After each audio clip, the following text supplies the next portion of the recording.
Hi, എന്തൊക്കെയുണ്ട് വിശേഷങ്ങൾ? എല്ലാവരും സുഖമായിട്ടും സന്തോഷമായിട്ടൊക്കെ ഇരിക്കണമെന്ന് വിശ്വസിക്കുന്നു. ഞാനും ഇവിടെ ഹാപ്പിയാണേ. എല്ലായിടത്തും മഴയൊക്കെ എങ്ങനെയുണ്ട്? ഇവിടെ 2 ദിവസമായിട്ട് മഴ ഉണ്ടായിരുന്നില്ല. അപ്പോൾ എല്ലാവർക്കും ഒരു പുതിയ വീഡിയോയിലേക്ക് സ്വാഗതം. നമ്മൾ 3 വൈറ്റ് പോട്ട് മേടിച്ചിട്ടുണ്ട്. വേറൊന്നിനുമല്ല, നമ്മുടെ ഈ പെന്നിക്കുട്ടനെ മാറ്റി നടാനായിട്ടാണേ. ബോള് പോലെ ഇരിക്കുന്ന ഒരു പോട്ടിലാണ് ഇപ്പോൾ ഇതിനെ നട്ടേക്കുന്നത്. അതിനകത്ത് തിക്കായിട്ട് വളർന്നിട്ടുണ്ട് കേട്ടോ. എന്ത് ഭംഗിയാണല്ലേ കാണാനായിട്ട്. എനിക്ക് ഒത്തിരി ഇഷ്ടമുള്ളൊരു പ്ലാന്റാണ്. എന്നാൽ മെയിൻറ്റെയിൻ ചെയ്യാനും വളരെ ഈസിയാണേ. ചില പ്ലാന്റ്സിനെ എനിക്ക് എത്ര സമയം നോക്കിയിരുന്നാലും അങ്ങ് മതിയാവാറില്ല കേട്ടോ. ചില സമയം ഞാനിങ്ങനെ അറിയാതെ നോക്കി നിന്നു പോവും. ഇനി എന്തായാലും നമുക്ക് ഇവരെ റീപോർട്ട് ചെയ്യാൻ കേട്ടോ. അതിനായിട്ട് ഞാൻ കൊരണ്ടി എടുത്തിട്ട് വന്നിട്ടുണ്ടേ. ഒരുപാട് സമയം അങ്ങനെ ഇരിക്കാൻ വയ്യാത്തതുകൊണ്ടാണ്. ഇങ്ങനെ ഇരുന്നാൽ നമുക്ക് നല്ല കംഫർട്ടായിട്ട് ഇരിക്കാമല്ലോ. അപ്പോൾ മണ്ണും ചാണകപ്പൊടിയും കൂടെ ഉള്ള മിക്സാണ് ഞാൻ പോട്ടിലേക്ക് ഇട്ട് കൊടുക്കുന്നത്. മെയിനായിട്ട് ശ്രദ്ധിക്കേണ്ട കാര്യം, ഈ പോട്ടിൽ ഹോൾസ് ഇടേണ്ട ആവശ്യമില്ല. ഞാൻ ഹോൾസ് ഇടാതാണ് ഈ പെന്നിവേർഡ് പ്ലാന്റ് പോട്ട് ചെയ്യാറുള്ളത്. അതിനുശേഷം കുറച്ച് മണ്ണിട്ട് അതിൻ്റെ മുകളിൽ നമുക്ക് പ്ലാന്റ് വെച്ചിട്ട് വീണ്ടും കുറച്ച് മണ്ണ് കൂടി ഇട്ട് കൊടുക്കും. ഈ പ്ലാന്റിനെ പല രീതിയിൽ ഞാൻ നട്ട് നോക്കിയിട്ടുണ്ട്. പക്ഷേ ഈ രീതിയിൽ നട്ടപ്പോഴാണ് എനിക്ക് നല്ല സക്സസ് ആയി കിട്ടിയിട്ടുള്ളത്.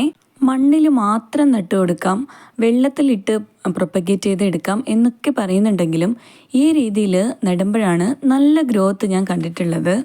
ഇനി ഇതിനെ പോട്ട് ചെയ്ത് കഴിഞ്ഞിട്ട് ഇതിൻ്റെ മുകളിലേക്ക് വെള്ളം ഒഴിച്ചു കൊടുക്കണം. അപ്പോൾ വെള്ളത്തിൽ പ്ലാന്റ് ഇങ്ങനെ നിൽക്കും.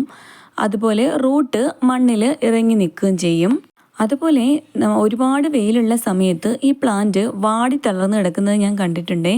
പോട്ടിൽ വെള്ളം ഇല്ലാന്നുണ്ടെങ്കിലുള്ള കാര്യമാണ് പറയുന്നത്. ഇങ്ങനെ നടുമ്പോൾ ഇടയ്ക്ക് നമ്മൾ വെള്ളം ഉണ്ടോ എന്ന് ശ്രദ്ധിച്ചിട്ട് വെള്ളം ഒഴിച്ചു കൊടുത്താലും മതി. പിന്നെ വെള്ളം കണ്ടിന്യൂസ് മഴയൊക്കെ ഉള്ള സമയത്ത് വെള്ളം ഇതുപോലെ കെട്ടി നിൽക്കാതെ ഇടയ്ക്കൊന്ന് വെള്ളം മാറ്റി കൊടുക്കണം കേട്ടോ. അല്ലെങ്കിൽ കൊതുകൊക്കെ വന്ന് മുട്ടയിട്ട് ഒരുപാട് കൊതുകൊക്കെ ആകാനുള്ള ചാൻസ് ഉണ്ട്. ഇതിലെൻ്റെ കയ്യിലിരിക്കുന്ന ആ പെന്നിവേർഡ് പ്ലാന്റ് ഒരാൾക്ക് കൊടുക്കാനായിട്ടുള്ളതാണ്.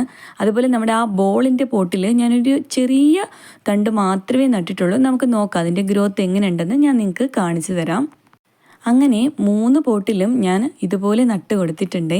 പെന്നിവേർഡ് പ്ലാന്റ് നട്ടിട്ട് അത്ര സക്സസ് ആയി കിട്ടാത്തവർ ഇങ്ങനെ ഒന്ന് ചെയ്ത് നോക്കുക കേട്ടോ. സൺലൈറ്റ് ഇഷ്ടപ്പെടുന്ന പ്ലാന്റ് ആണോ എന്ന് ചോദിച്ചാൽ ഒരുപാട് സൺലൈറ്റിൻ്റെ ആവശ്യമില്ല. എന്നാൽ പാർഷ്യൽ സൺലൈറ്റ് ആവശ്യമാണ് കേട്ടോ. സൺലൈറ്റ് ഉള്ള ഭാഗത്തേക്ക് ഇതിൻ്റെ ലീഫുകൾ ഇങ്ങനെ ചരിഞ്ഞ് വളരുന്നത് കാണാറുണ്ടേ. 3 പോട്ടും അതുപോലെ നിറച്ച് വെള്ളം ഒഴിച്ച് കൊടുത്തിട്ടുണ്ട്. ഈ വൈറ്റ് പോട്ടിൽ പ്ലാന്റ്സ് ഇങ്ങനെ നടുമ്പോൾ എന്ത് ഭംഗിയാണല്ലേ. വൈറ്റിൽ ഗ്രീൻ ലീവ്സ് ഉള്ള പ്ലാന്റ്സ് ആയാലും റെഡ് ലീവ്സ് ഉള്ള പ്ലാന്റ്സ് ആയാലും അതുപോലെ ഫ്ലവേഴ്സ് ഉള്ള പ്ലാന്റ്സ് ആയാലും നിൽക്കുന്നത് കാണാൻ ഒരു പ്രത്യേക ഭംഗി തന്നെയാണ്.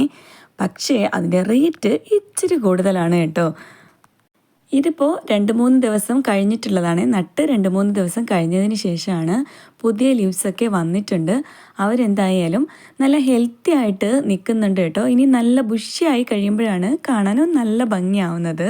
ശരിക്കും കുറച്ച് വൈറ്റ് പോട്ട്സും കൂടി ഉണ്ടായിരുന്നെങ്കിൽ ഞാൻ അതിലും കൂടിയൊക്കെ സ്പ്ലിറ്റ് ചെയ്ത് നട്ടേനെ.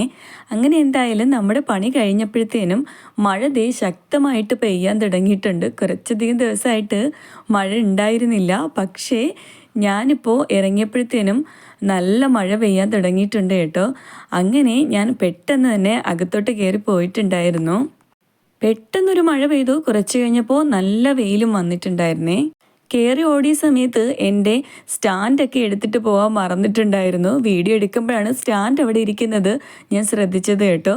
പിന്നെ അതൊക്കെ എടുത്ത് മാറ്റിയിട്ടുണ്ടായിരുന്നു. ഇന്നത്തെ വീഡിയോ ഇത്രയൊക്കെ തന്നെയുള്ളൂ. അപ്പോൾ വീഡിയോ ഇഷ്ടമായെങ്കിൽ ലൈക്ക് ചെയ്യാനും സബ്സ്ക്രൈബ് ചെയ്യാതെ കാണുന്നവർ ഒന്ന് സബ്സ്ക്രൈബ് ചെയ്ത് സപ്പോർട്ട് ചെയ്യാനും ഒന്നും മറന്നു പോകരുത് കേട്ടോ. നിങ്ങൾ ഇതുവരെ തന്ന സപ്പോർട്ടിന് ഒത്തിരി താങ്ക്സ് ഉണ്ട്. അപ്പോൾ അടുത്തൊരു വീഡിയോ ആയിട്ട് കാണുന്നവരേക്കും ഓക്കെ, ബൈ.